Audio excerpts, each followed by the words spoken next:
Okay, so I wanted to start off today with a slight, is it just this guy? Bam, a little show and tell. I have some 3 items here from the Marriott Library's Rare Book Department. And I want you all to, as I kind of briefly describe what they are, to kind of think in your mind, if they were to sell at auction, which one would get the highest price?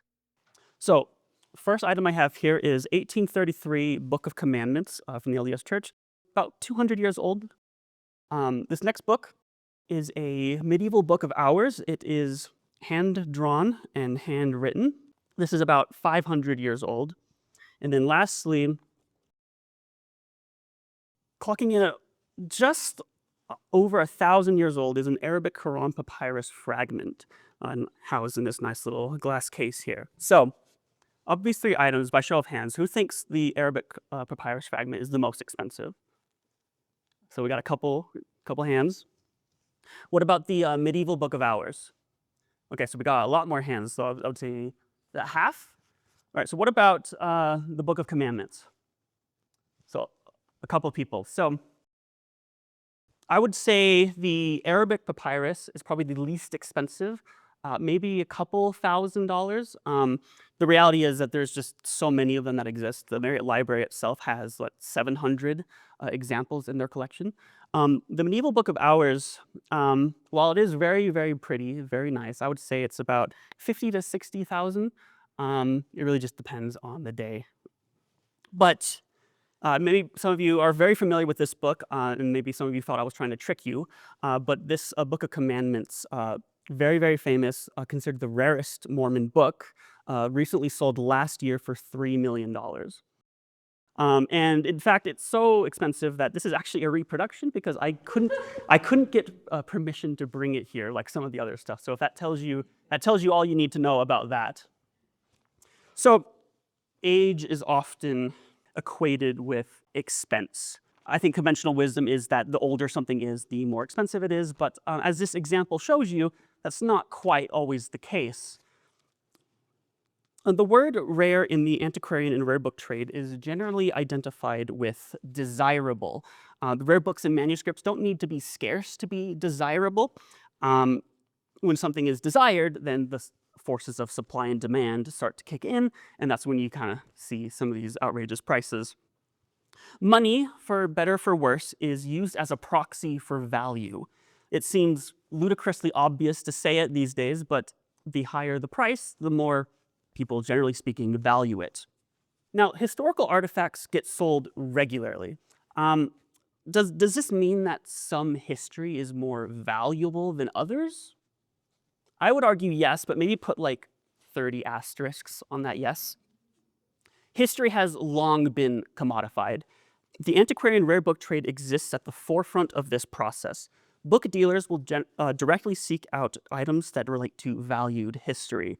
And what is valued is usually a subjective cultural marker to the individual collector and institution. What humans value in our history are relevant touchstones in stories of our past.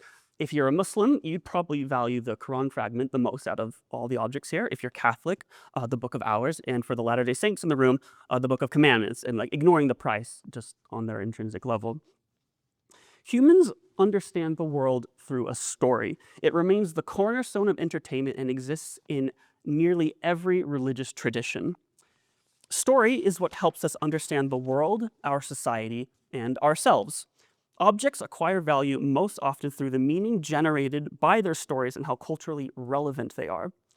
Empirical research by Morag and Lowenstein supports this, finding that when individuals articulate the story behind a personal item, they demand significantly higher selling prices or refuse to sell it altogether.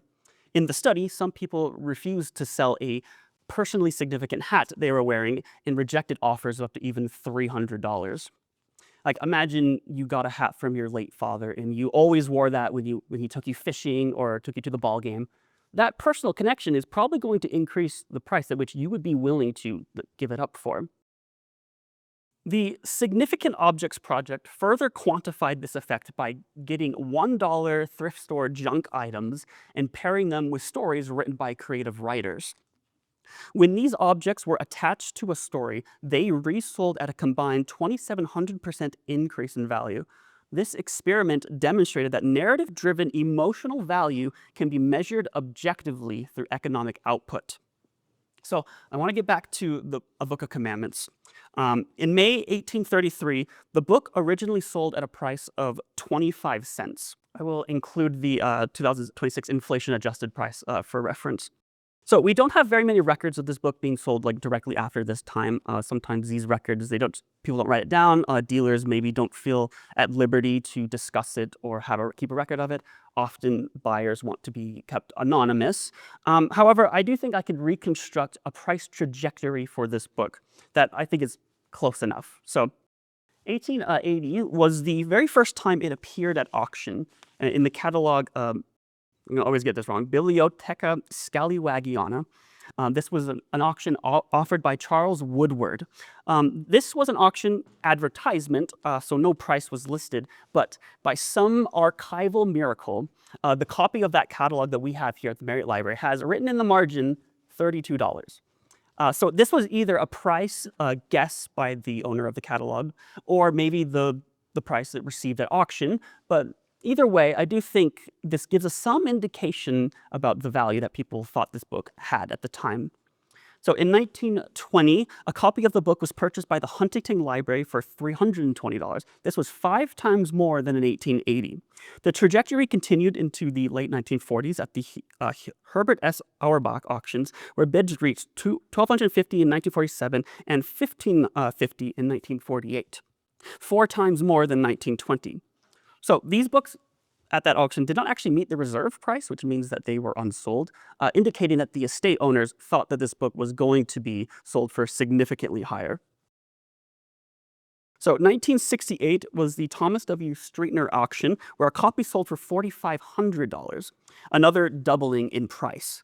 The 1980s saw a surge in Mormonalia collecting, with one dealer acquiring a copy for $16,000, which was immediately sold the same year for $25,000. A copy in 1981 of the book owned by the Community of Christ was traded for a document that the LDS Church acquired from Mark Hoffman, the notorious forger. Hoffman remarked at this time that that trade was worth $30,000, which, for what his opinion is worth. A 2001 auction at Christie's set a new record for a 19th century book for $391,000, which was 7 times higher than 1981. The copy was even missing its title page, which typically just completely destroys a book value. But this one managed to avoid that fate. Prices continued to shoot up into the 21st century with a 2009 sale for $1.5 million and 2010 for $1.7, which of course culminates in the most recent sale mentioned for $3 million. So this is the price history of that book. But does its story justify it? So let's explore that. So it is the very first time that Joseph Smith's revelations were ever printed in a book form. Before that, they were spread around orally, they'd be handwritten and sent out. At a 1831 conference, recognizing the need to kind of get those out, the church authorized the publication of these revelations, and printing began in late 1832 at the Star Press in Independence, Missouri, in a planned print run of 3,000 copies. However, the growing Mormon population in Jackson County led to severe political and social friction with locals, culminating in a mob of approximately 500 that attacked the printing office in June 1833, physically destroying the press, scattering the unbound pages into the streets to prevent the book's completion. Despite the destruction of the press, the pages were saved by several church members. John Taylor reportedly grabbed pages through a hole in the wall before being caught and almost killed.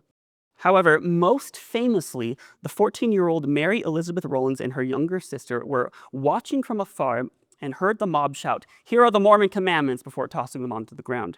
Mary reported that she was desirous to have them and rescued some pages when the mob was not looking. However, they were caught and chased into the nearby cornfield, which that painting represents. They hid in the corn and then were not found. So this event occurred when the book was 5/6 of the way through its printing process. So that means it cuts off directly into chapter 64. The pages were gathered and later bound up into the copies that we have today, of which only 29 currently exist, only 10 of those are in private hands, the rest being in institutions like the one at the University of Utah. So stories matter and they create meaning. When a Latter-day Saint holds a book of commandments in their hand, they are holding a capsule of their history. The book acts as a physical reminder of faith, God, bravery, voluntary self-sacrifice, overcoming persecution, endurance, and eventual triumph. The book itself creates a profound religious experience, which is why this graph makes objective sense, and why I think for as long as the LDS community exists and continues to value their history, I think this will continue. Thank you.